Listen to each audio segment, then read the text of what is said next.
Nakabit tayo ngayon ng dashcam QCY B12 sa Honda BRB. Ayan. Honda BRB yung kakabitan natin ngayon. BRB. Lalagyan natin ng dual camera dashcam, full HD, front and back camera. Ayan.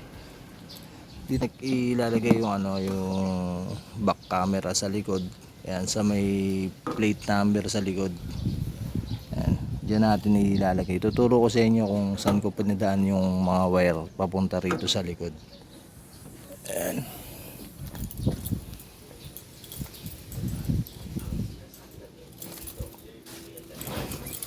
Ayan, QCY B12 dashcam, dual camera, front and back camera. Ayan, super night vision na rin.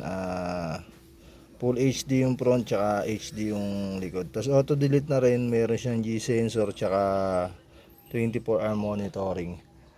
Ayan, ito yung QCY B12 dashcam. Ito yung pinapatong lang sa rear view mirror ng sasakyan. Ayan, pinapatong lang natin yan, hindi natin siya tinatanggal.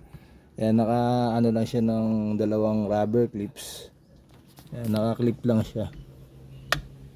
Ayan, ito yung dating mirror niya. Ito yung kinabit natin na dashcam.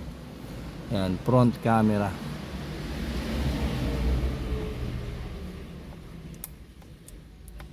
Ayan, ayun yung kinabit nating dashcam. Ito yung front camera niya. Ito yung pinaka camera niya. Tapos ito yung salamin. Ayan, bali yan, pinatong lang natin yan. Hindi natin tinanggal yung dating mirror. Naka-clips lang siya ng rubber.